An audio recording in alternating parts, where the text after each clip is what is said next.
ஆச்சி மசாலா எந்த சமையலும் ருசி தேடும் ரகசியம் 20 ரூபாய். எஸ், வீடு, ஸ்கூல்ஸ், ஹோட்டல்ஸ், ஸ்டோர் ரூம் இங்கெல்லாம் பார்ட்டிஷன் வால் கட்டணும்னாலும் இப்போ பில்டிங் போனஸோட first choice Renocon Rapid Wall Panels. ஆஹா, நோ காம்ப்ரமைஸ். உங்க சைடுலயும் எங்க சைடுலயும். It's a GT promise. GT Holidays, South India's #1 travel brand. குரு பயிற்சி யாருக்கெல்லாம் பலன் கொடுக்கும்? குரு பார்வைப்படக்கூடிய ராசிகளுக்கு ரொம்ப நல்லது நடக்கும். விருச்சகம், மகரம், அடுத்ததாக மீன். வர நாட்கள் தமிழ்நாட்டுக்கு எப்படி இருக்கும்? இதில் இந்தியாவுக்கு இல்லை, உலகத்துக்கே போராத காலம் தான். அது எப்படி தமிழ்நாடு மட்டும்? உலகம் இன்னும் மோசமாக தான் எக்கனாமிக். இதில் வேலை வாய்ப்பெல்லாம் நிறைய இருக்கும். நீங்களும் வேலை வாய்ப்புகள்லாம் ரெடியாக இருந்துக்குங்க. என்ன வேலை வாய்ப்பு போயிடுமா? இந்த ஜென்ம குருவில் கடகம் வரனால தான் நான் விஜய் சார் கூட ஜனவரி 28ஆம் தேதி 2027ஆம் ஆண்டு வரைக்கும் தாண்டுற வரைக்கும் அவர் கொஞ்சம் கவனமாக இருக்கணும்னு சொல்லுவாங்க. வேலை இல்லை, தொழில் இல்லை, உத்தியோகம் இல்லை, வியாபாரம் இல்லை, படிப்பு இல்லைன்னு கஷ்டப்பட்டு இந்த மிதுனத்துக்கு எல்லாமே ஒரு ரீசைக்கிள் ஆகி ஒரு அப்வேர்டாகவே போவாங்க. துலாத்துக்கு உத்தியோகத்தில் ரொம்ப கவனமாக இருக்கும். இன்னொரு உத்தியோகம் கிடைக்கிறதோ அல்லது இன்னொரு தொழில் கிடைக்கிறதோ, கூட்டாளிகளுக்குள்ள தகராறு வர்றதோ, இதிலெல்லாம் கொஞ்சம் பார்த்துக்கணும். ஆனால் சனி ரொம்ப அதன் தமிழர்களுக்கு வணக்கம். பல்வேறு துறைகளில் ஆக சிறந்த ஆளுமைகளை சந்தித்து நாம் நேர்காணல் எடுத்து வருகிறோம். அந்த வகையில் மீண்டும் நம்மோடு இணைந்திருக்கிறார் யதார்த்த ஜோதிடர் திரு செல்வி அவர்கள். அவரிடம் கேட்பதற்கு நிறைய இருக்குன்னு வாரங்களோட கேட்போம். வணக்கம் செல்வி சார். வணக்கம். எப்படி இருக்கீங்க? நல்லா இருக்கேன். வர நாட்கள் தமிழ்நாட்டுக்கு எப்படி இருக்கும்? இல்லை, இந்தியாவுக்கு இல்லை, உலகத்துக்கே போராத காலம் தான்.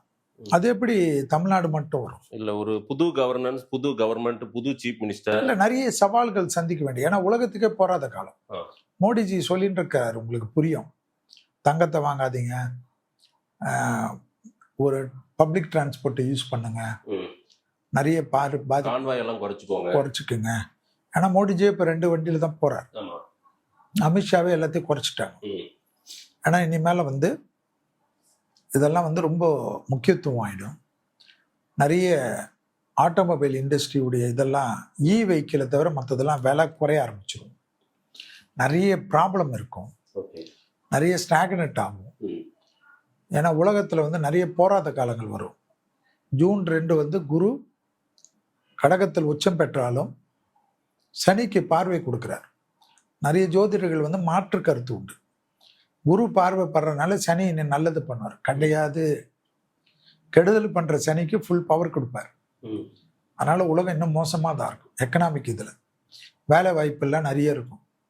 நீங்களும் வேலை வாய்ப்புகள்லாம் ரெடியாக இருந்துக்குங்க. என்ன வேலை வாய்ப்பு போயிடுமா? வேலை வாய்ப்பு நிறைய வேலை வாய்ப்புகள் தான் பாதிப்பு வருமா? என்னங்கன்னா நீங்க வேலை கொடுக்க மாட்டீங்க. மக்களுக்கு எங்க ஜோசியர்கிட்ட என்னங்க வேலை இருக்கும்? உங்களுக்கு தான் ஜோசியர் என்ன செய்வாரு தானே உங்களுக்கு எல்லாம். நாங்க வேலை கொடுக்குற அளவுக்கு எம்ப்ளாய்மெண்ட் ஆபீஸா நடத்துறோம். நிறைய பாதிப்புகள் இருக்கும் உலகத்தில். அது நீங்க வரக்கூடிய காலகட்டத்தில் பார்ப்பீங்க. ஸோ ஜூன் 2க்கு பிறகாக சில காலநிலைகளும் மாறும், சூழ்நிலைகளும் மாறப்போகுது. குரு பயிற்சி யாருக்கெல்லாம் பலன் கொடுக்கும்? குரு பார்வைப்படக்கூடிய ராசிகளுக்கு ரொம்ப நல்லது நடக்கும். விருச்சகம், மகரம், அடுத்ததாக மீனம். இந்த 3 ராசிகளுக்கு சிரிக்கிறத பார்த்தா ஏதோ ஒரு ராசியில இந்த 3 ராசிகளுக்கு ரொம்ப நல்லா இருக்கும். ஏன்னா பார்வைப்படக்கூடிய ராசிகள். கடகத்துக்கு இடமாற்றம், தொழில் மாற்றம், உத்தியோக மாற்றம், வியாபார மாற்றம், படிப்பு மாற்றம் எல்லாம் இருக்கு. அதனாலதான் இந்த ஜென்ம குருல கடகம் வரனால தான் நான் விஜய் சார் கூட ஜனவரி 28ஆம் தேதி 2027ஆம் ஆண்டு வரைக்கும் தாண்டுற வரைக்கும் அவர் கொஞ்சம் கவனமா இருக்கணும்னு சொன்னது. ஏன்னா அந்த ஜென்ம குரு அது. அந்த ஜென்ம குருல நிறைய டெவலப்மெண்ட்ஸ் எல்லாம் கொடுத்தாலும் அந்த 28/1/2027 வரைக்கும் அவர் கடுமையான எச்சரிக்கையில் இருக்கணும்ன்றது தான் நான் பார்த்த வரைக்கும். அதே போல கடகத்துக்கெல்லாம் கண்டிப்பாக நிறைய புது புது விஷயங்கள் எல்லாம் பெரிய லெவலுக்கு அப்கிரேட் ஆகும். மேஷத்துக்கு தொழில் கிடைச்சிடும். எப்படி? மேஷத்துக்கு தொழில் கிடைக்கும். தொழில் கிடைக்கும்னாவே ஒரு மனுஷன் நல்லா ஆயிடும்.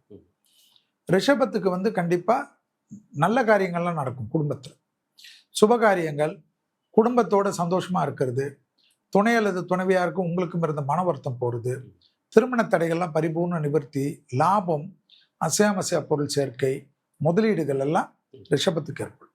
மிதுனத்துக்கும் ரொம்ப நாளுக்கு அப்புறம் வேலை இல்லை, தொழில் இல்லை, உத்தியோகம் இல்லை, வியாபாரம் இல்லை, படிப்பு இல்லைன்னு கஷ்டப்பட்டு இந்த மிதுனத்துக்கு எல்லாமே ஒரு ரீசைக்கிள் ஆகி ஒரு அப்வேர்டாகவே போவாங்க.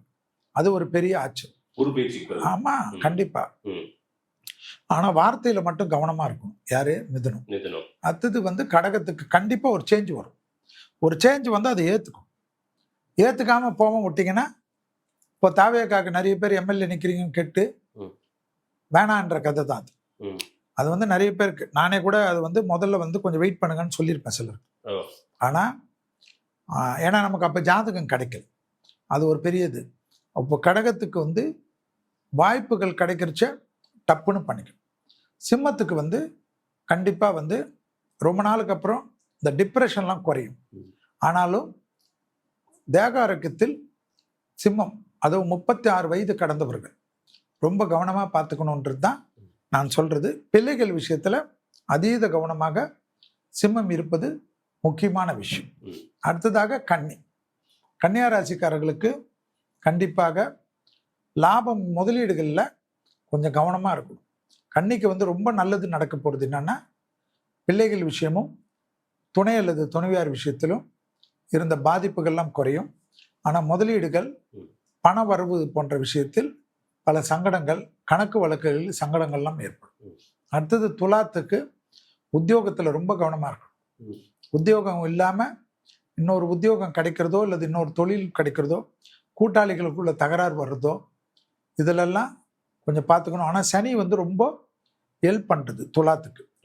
சனி ஹெல்ப் பண்ணுறதுனால துலாம் வந்து எல்லாத்துலேயும் ஜெயிக்கலாம். ஆனால் கண்டிப்பாக தேக ஆரோக்கியத்தில் பார்த்துக்கிறதுல துலாம் வரும். அடுத்ததாக பார்க்கக்கூடிய ராசி விருச்சகம். விருச்சகத்துக்கு தான் குரு பார்வை 5ஆம் பார்வையாக விசேஷ பார்வை. அது வந்து பெரிய பலம் கிடைக்கும். எல்லாமே சக்ஸஸ் ஆகும். நிறைய அலைச்சல்கள் அதிகமாக இருக்கும். பெற்றோர் பெரியோருடைய ஹெல்த்தை இந்த குரு பயிற்சியில் பார்த்துக்கக்கூடிய ராசி விருச்சகம். அடுத்ததாக பார்க்கக்கூடிய ராசி தனுசு ராசி. தனுசுக்கு வந்து அஷ்டமத்து குரு.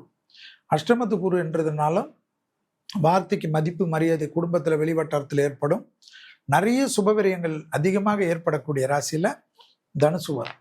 தொழிலில், உத்தியோகத்தில், வியாபாரத்தில், படிப்பில் எல்லாத்துலேயும் அற்புதங்கள் அதிகமாக ஏற்படக்கூடிய ராசி யாருன்னா தனுசுக்கு ஏற்படுவது கண்கூடாக பார்க்கலாம்.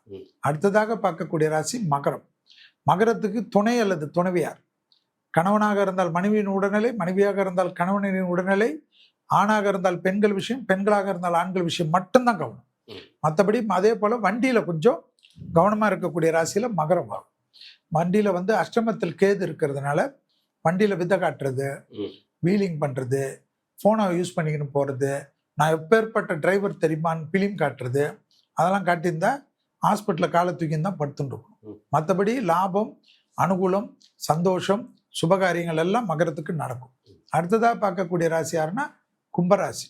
கும்பராசிக்காரர்களுக்கு கோளர் பதிகம் என்ற ஒரு பாடல் ரொம்ப முக்கியம். ஆனால் ஜென்மத்தில் ராகு இருக்கனால அடிவயிறு, கழிவுகள் பாதை, முதுகு தண்டுவடத்தில் கொஞ்சம் கவனமாக இருக்கணும். கும்பத்துக்கு தொழில், உத்தியோகம், வியாபாரம், படிப்பு ஏ கிளாஸாக இருக்கக்கூடிய அமைப்பு. எதிரிகள், பழைய எதிரிகள் இருப்பாங்க, அவங்கள போய் முதுகு சொரிஞ்சு விடக்கூடாது. எப்படி? அதில் ரொம்ப கவனமாக இருக்கிறது கும்பத்துக்கு ரொம்ப ரொம்ப முக்கியமான அமைப்பு. கும்பத்திற்கு அடுத்ததாக பார்க்கக்கூடிய ராசி மீன ராசிக்காரர்கள்.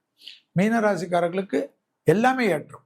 ஜென்ம சனியில் அனுகூலங்கள் காணப்படும், சுபகாரியங்கள் காணப்படும், பெரிய பதவிகளுக்கு வருவார்கள். ஆனாலும் பிள்ளைகளுடன் வாக்குவாதங்களோ, பிள்ளைகளுடைய வார்த்தைகளில் அதிக கவனமோ, பிள்ளைகளுக்கு உங்களுக்கும் சண்டை சச்சரவுகளோ, பிள்ளைகள் விஷயத்தில் கோபதாபமோ இல்லாமல் இருக்கக்கூடிய ராசி யாருன்னா மீன ராசிக்காரர்கள் மிக மிக முக்கியமாக பார்த்து கொள்ள வேண்டும்.